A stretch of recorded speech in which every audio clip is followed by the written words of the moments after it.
I'm telling you guys, positive visualizations. I literally broke this water bottle out of its wrapping the day I was going to my interview because I knew that this is me making my dreams come into reality.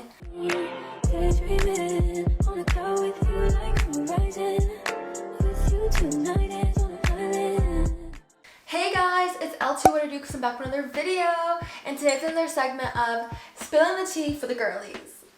So because of the timing of my life right now, I figured that this video was the perfect one to make because my manifestation has come true. So this segment is all about the power of manifestation. I know that you guys have heard me say that you should manifest your dreams because it will come true, and I know that you've heard it from other people, so I figured I'd give you a little definition to get us started. Manifestation is the process of creating the reality you want by using your ideas, beliefs, and intentions. So for me, my approach to manifestation is the same way I approach prayer.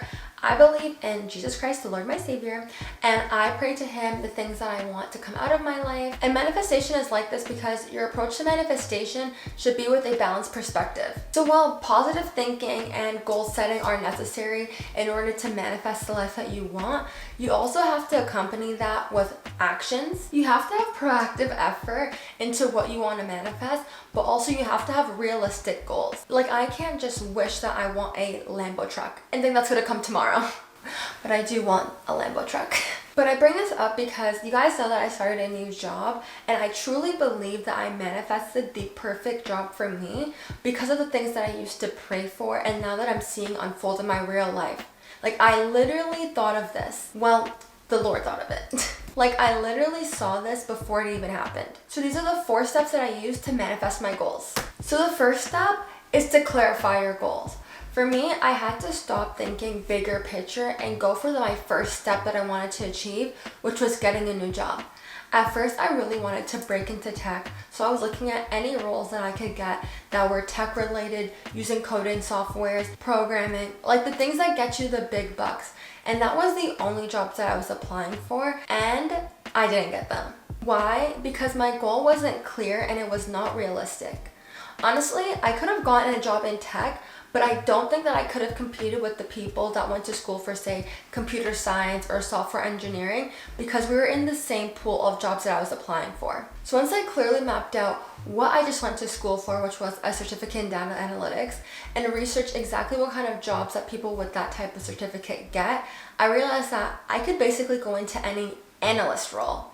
And then from there, break into tech. So in clarifying my goals, I had to write down what my goal was, which was getting an analyst role. And then from there, I wanted to establish a timeline. So for me, I said that I wanted to get a new job by the end of the summer or the end of the year. By the time the end of the year rolled around, I could not be in my job. Like, at that point, I would have to settle for anything I can get, even if it wasn't tech related. And when I say settle, I don't mean in the sense of giving up on my dreams. It was the fact that I had to understand that I need to get a position that can take me to where my dreams are, or my final goal was. So if that was breaking into tech, an analyst role could then give me the qualifications, the experience that I needed to get another role that could break me into tech. Maybe I wouldn't be making the straight jump into tech, and I might have to take a little bit more steps to get where I want to go. But we're not settling on our dreams. And that brings me to my second step, which was positive visualization. I used to be in my office visualizing exactly the life that I wanted to have. Like, I was miserable waking up and working remote from home. I knew it was not for me, and I had to constantly remind myself that one day I'm going to be waking up and going to the office. One day I'll be getting dressed up and wearing the business clothes that I want to wear.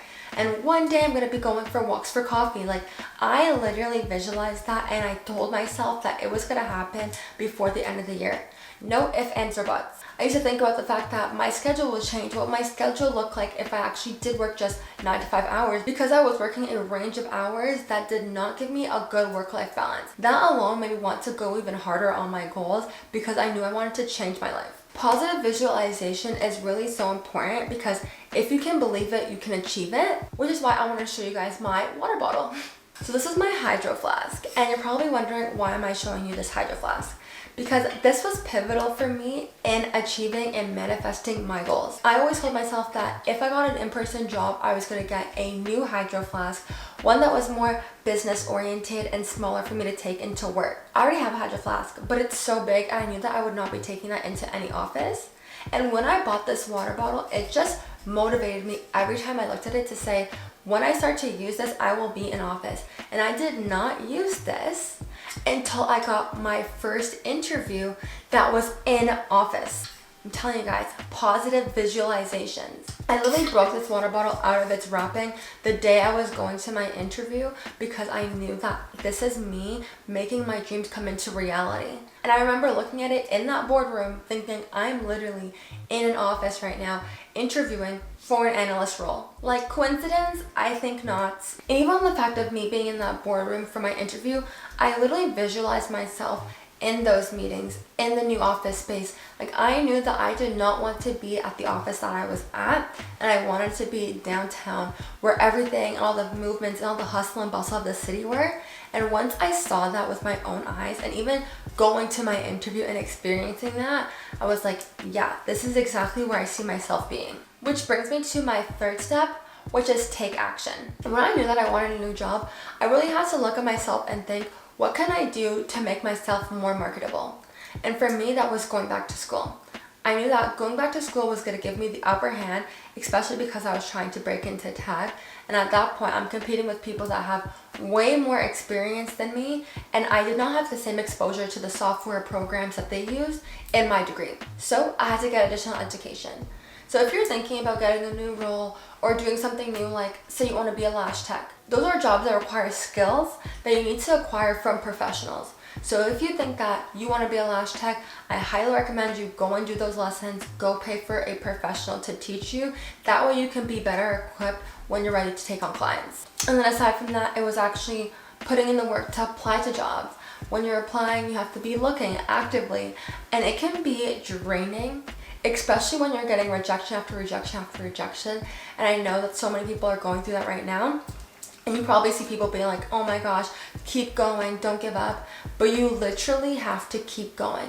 Don't listen to the people that might be like, maybe take some time. If you're getting super stressed out, then take the time to reflect, maybe redirect to where you're applying to. Like for me, I had to redirect and start applying to just analyst roles because I knew that I can compete with that group. But I would never tell anybody to just stop applying to their roles or stop focusing on their dreams, because the more work you put into it, the more exposure you get. Whether that's seeing more job postings and what they expect of their professionals, or getting more interviews and getting the practice that you need, so when your dream job comes around, you really are prepared for it. You gotta take actions and just think of the positive that can come out of each experience. But another thing that I did was speak with people that actually made your dreams come true. So in the sense of me wanting a new job, I actually spoke to the people that are doing the job that I currently want and seeing what their experiences is. Especially in the job market, that is always so important to make sure that you know exactly what you're talking about, say you do get an interview. But in general, even if we're talking about you being in a rut and you're not sure how to get out of that rut, speaking to people that have gone through difficult situations, it can give you motivation to keep going, or resources or tools for how you should address your situations. So these are all the actionables that you can do in order to put your goals into action. Bringing us to my fourth and final point, which is to stay open to opportunities. You need to approach manifestation with an open mind, because there's so many different avenues you can take in order to achieve your goals. Nothing in life comes easy, so when opportunities come your way, you need to be able to assess them and see if this is going to benefit you in the long run. Just using an example of somebody I know, they were offered a job in their dream career, but it required them to relocate. And in situations like these, you have to decide if this opportunity is worth you relocating to get to exactly where you want to go, or if this will open up new doors for you, which is required for you to then relocate. And even in my case, I was so set on the fact that I was going to apply to tech jobs and break into tech, like that was going to be my next move. But instead, I decided to stay at my same employer and just look for opportunities for growth. Because the thing is that when people provide you opportunities and actively inform you that there is more opportunities in whatever state you're in, that is always a good thing. You have time to just figure out what you want to do in the long run and work towards that goal. And honestly, if you can acquire more skills while you're young and keep working towards your goal, you'll be even better off. Gone are the days where we are settling in this lifetime. We need to be taking opportunities and keep putting ourselves out there and going for what we want, because if you are determined, I know you can achieve it. But that's the end of my video, guys. Don't forget to like, comment, and subscribe. Comment down below any video ideas you guys have for me, because I will do them. And as always, I'll see you in the next one. daydreaming on a cloud with you